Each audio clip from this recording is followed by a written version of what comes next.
मला मीडियाशी घेणं नाही. मॅडम मला सस्पेंड केलं. मी वाळूचे गाड्या उपसी, मी माती काम करीन, पण बाबासाहेबांची ओळख पुसू देणार नाही. मला सस्पेंड करायचं करू शकता.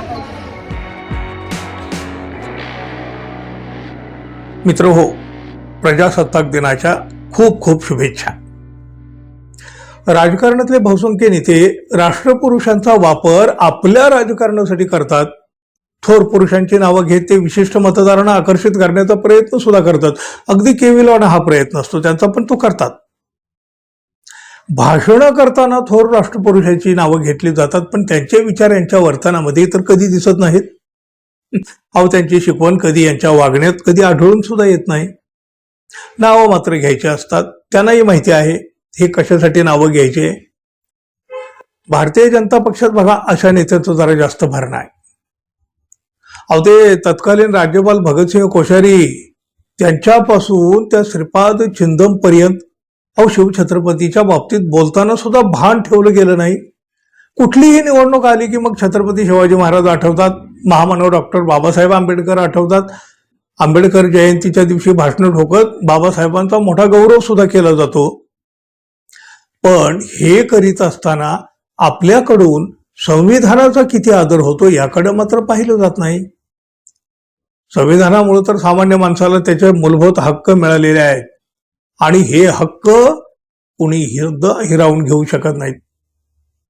आणि मग जो कोणी घटनेचा अवमान करतो, संविधानाचा अवमान करतो, तो महामानवाचा अवमान करत नाहीत का? किंवा तो अवमान महामानवाचा ठरत नाही का? निवडणूक प्रचाराच्या भाषणामध्ये शिव, शाहू, फुले, आंबेडकर ही नावं घेतल्याशिवाय या नेत्यांच्या भाषणाची सुरुवात होत नाही. आज तर बघा भारताचा प्रजासत्ताक दिन, प्रजेला सत्ता मिळाल्याचा हा उत्सव देशभरामध्ये किती आनंदानं साजरा केला. हा उत्सव साजरा होत असताना भाजपच्या मंत्र्यांना डॉक्टर बाबासाहेब आंबेडकर यांचा विसर पडतो. आश्चर्यकारक आणि लाजिरवाणं सुद्धा. नाशिकमध्ये पालकमंत्री गिरीश महाजन यांनी ध्वजारोहण केलं आणि त्यानंतर आपलं भाषण केलं. प्रजासत्ताक दिनाचा सोहळा असताना सुद्धा पालकमंत्री गिरीश महाजन यांनी आपल्या भाषणामधून डॉक्टर बाबासाहेब आंबेडकर यांचं नाव घेणं टाळलं. पण त्यामुळं उपस्थित जे पोलीस कर्मचारी जे होते त्याचा संतापानावर झाला. आक्रमक झाल्या या पोलीस कर्मचारी महिला. पोलीस असलेल्या या महिलेनं कशाची सुद्धा पर्वा केली नाही. माधव जाधव असो, माधवी जाधव असं या महिलेचं नाव आहे, महिला पोलिसाचं. महिला पोलिसांनी पालकमंत्र्यांना जाब विचारला. यावेळी तशी बरीच वादावादी सुद्धा झाली, पण वादावादी झाल्यानंतर आपली भूमिका म्हणताना या माधवी जाधव म्हणाल्या, गिरीश महाजनांनी आपल्या भाषणामध्ये बाबासाहेब आंबेडकरांचं नाव घेतलेलं नाही. संविधानाला जे कारणीभूत आहेत त्यांनाच तुम्ही संपवायला निघालात. पालकमंत्री यांची फार मोठी चूक आहे. पालकमंत्री यांनी ही चूक पदरात घ्यावी. मी माफी मागणार नाही, मी वाळूच्या गाड्या उतरेन, मातीकाम करेन, पण बाबासाहेबांची ओळख पसू देणार नाही. मला सस्पेंड करायचं असेल तर करू शकता, पण बाबासाहेबांना संपवायचं काम नाही करायचं. पालकमंत्री देखील संविधानामुळे आहेत. बाबासाहेबांचं नाव आता तरी भाषणामध्ये येईल, मग तरी येईल, थोड्या वेळाने येईल, याची मी वाट बघत होते, पण बाबासाहेबांचं नाव भाषणामध्ये आलंच नाही. यांच्या लोकशाही आणि संविधानाला कारणीभूत नसलेल्या लोकांची नावं वारंवार घेण्यात आली. मग संविधानाचा आणि प्रजासत्ताक दिनाचा जो खरा मानकरी आहे त्याचं नाव भाषणामध्ये का बरं नाही, असा सवाल त्यांनी केला. या महिला पोलिसाच्या हिमतीला आणि डॉक्टर बाबासाहेब आंबेडकर यांच्यावर असलेले त्यांच्या भक्तीला दाद दिली पाहिजे, सलाम केला पाहिजे. मंत्र्यांनी आंबेडकरांचं नाव न घेतल्यामुळं त्यांना जो काही संताप, पश्चाताप, जो काही सगळं काही अनावर झालं होतं या महिला पोलिसाला किंवा पोलीस महिलेला, त्याच्या चेहऱ्यावर आणि देहबोलीवर सुद्धा तो सगळा संताप दिसत होता. फक्त हा व्हिडिओ बघा मित्रांनो, त्यामुळं हा व्हिडिओ एकदा पाहिलं की बाकी फारसं काही बोलण्याची गरजच उरत नाही.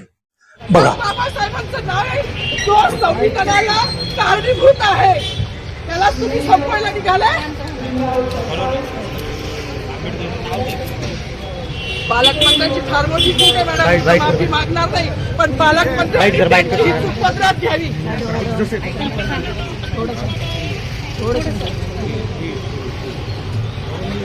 मला मीडियाशी घेणं नाही मॅडम. मला सस्पेंड केलं. मी वाळूचे गारे उपसीन. मी माती काम करीन पण बाबासाहेबांची ओळख पुसून येणार नाही. मला सस्पेंड करायचं करू शकता मॅडम. बाबासाहेबाला संपवायचं काम करायचं नाही. 26 जानेवारी 15 ऑगस्ट मध्ये मी नाही मानत. पण लोकशाही मॅडम तुम्ही सुद्धा संविधानामुळे आहात. पालकमंत्री सुद्धा पालकमंत्री संविधानामुळे आहे. कोणताही जाती भेद नाही. सगळी समानता त्यांनी दिली आहे. बाबासाहेबांचं नाव आता तरी भाषणात येईल. मग तरी भाषणात येईल. ज्या लोक संविधानाला लोकशाहीला कारणीभूत नाही त्यांची नावं वारंवार घेतली गेली. मग जो संविधानाला कारणीभूत आहे तो प्रजासत्ताक दिनाचा जो मानकरी आहे त्याचं नाव भाषणात का नाही.